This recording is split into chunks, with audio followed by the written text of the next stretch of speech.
आपके द्वारा जो बताया जाता है ना वह यथार्थ सत्य नहीं होता है।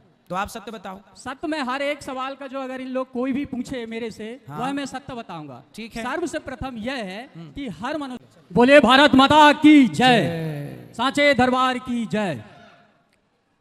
मैं आज जो कहना जा रहा हूं यहां पर शायद कभी किसी ने ना कहा होगा ना सुना होगा, और हर यहां जो जनता जनार्दन बैठे हैं हर सवाल का जवाब मेरी बात ही सुन के मिल जाएगा।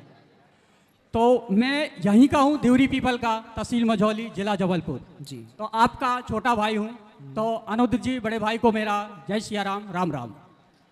मेरा आपसे यह क्वेश्चन है कि यह जो हम भागवत करते हैं यह किस लिए करते हैं वह बताएं। भागवत चारों पुरुषार्थों को देती है, धर्म, अर्थ, काम, मोक्ष। राजा परीक्षित जी को 7 दिन में मरने का श्राप लगा था।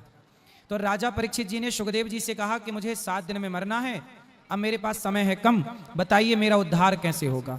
सुखदेव जी ने कहा भागवत सुन लीजिए, भागवत सुनने से आपका उद्धार हो जाएगा। धुंधकारी प्रेत बन गया, धुंधकारी भटक रहा था अन्य जगह पर, तब उससे कहा गोकर्ण जी ने, सूर्य भगवान ने, कि भागवत सुन लो।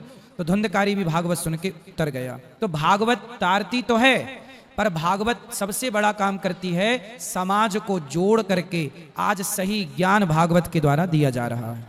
युवाओं को कैसे काम करना चाहिए, देश की सेवा कैसे करनी चाहिए, माँ बाप की सेवा कैसे करनी चाहिए, रिश्तों में पति पत्नी के साथ कैसे रहना चाहिए, सत्य के साथ किस तरह जी सकते हैं, शराब ना पिए, गांजा ना पिए, हर बुराई पर प्रहार यहाँ बैठ के किया जा सकता है। यही भागवत से कहलाता है जी। जो आपने कहा वह एक सत्य बात है, ठीक। लेकिन भागवत का अर्थ यही होता है कि हर एक नागरिक जो है ज्ञानी बने, उसकी समस्याएं दूर हो, वह धर्म के मार्ग में चले। लेकिन ऐसा कुछ भी नहीं होता। क्यों? क्योंकि लोग जो है उसका सही पालन नहीं करते। सही है, सही है। सबसे प्रथम जैसे मैं आपको ही कह रहा हूं कि आप जो कहते हैं तो जो भागवत में लिखा है वही कहते हैं, हाँ या ना? जो लिखा है वही तो कहेंगे, उसके बाहर का कैसे कहेंगे? यस।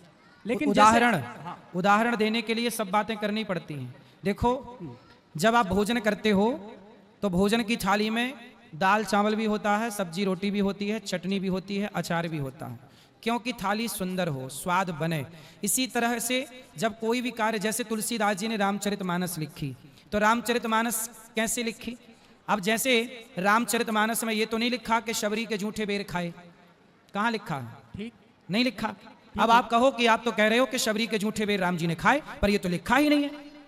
भाई ये रामचरितमानस में नहीं लिखा, वाल्मीकि रामायण में नहीं लिखा, पर अन्य रामायणों में लिखा है। तो भागवत जब आप सुनते हैं तो केवल भागवत नहीं सुनते, 18 पुराणों का रहस्य सुनते हैं। सर्ववेद इतिहासानाम सारम सारम समुद्र। वह सत्य है, 18 वेदों का ज्ञान सुनते हैं। 18 वेद नहीं, 18 पुराण, 18 पुराणों का ज्ञान। वेद तो 4 हैं, उसका जो है लिखा हुआ है, आप बांट दिए, सभी ने सुन लिया, ठीक है। लेकिन उसका पालन करना बहुत अनिवार्य होता है। जिससे आप ये नहीं चाहते कि जैसे अगर मैं बता रहा हूं तो कोई भी प्रश्न ना करे। यहाँ पर जितने लोग हैं अभी देख ही रहे हैं, आप भी देख रहे हैं, मेरा सवाल है, मेरा सवाल है, तो इसमें यह प्रतीत नहीं होता कि हमारे यहाँ के जो लोग हैं बोल तो दिए यहाँ आके, लेकिन उसका पालन कितना करते हैं? अगर वह ग्रंथ करते हैं, देखो या रामायण, तो ये सवाल जवाब पैदा नहीं होंगे। ये देखो बेटा, सवाल जवाब अलग विषय, आप विषय को नहीं समझे पूरा। देखो, कथा जो होती है ना, कथा के बाद भी बहुत सारी जिज्ञासाएं होती हैं। धर्म की जिज्ञासा, राजा परीक्षित ने जिज्ञासा ही तो की। काक भुसुंड जी से गरुण जी ने जिज्ञासा ही तो की। बिना जिज्ञासा के थोड़ी कथा प्रकट होती है, इसलिए जिज्ञासा जरूरी है और जिज्ञासा होना चाहिए। जिज्ञासु भक्त अच्छे होते हैं। इसलिए मेरा यहाँ जो भाव है, देखो ये सब सही रास्ते पर चल रहे हैं और सही रास्ते पर चलने की प्रेरणा भी मिल रही है, और जिज्ञासा फिर भी किसी की है तो मैं यदि उत्तर देकर के संतुष्ट कर सकता हूँ तो मैं ये सेवा कर रहा हूँ, जितना बन पड़ेगा। उसमें क्या है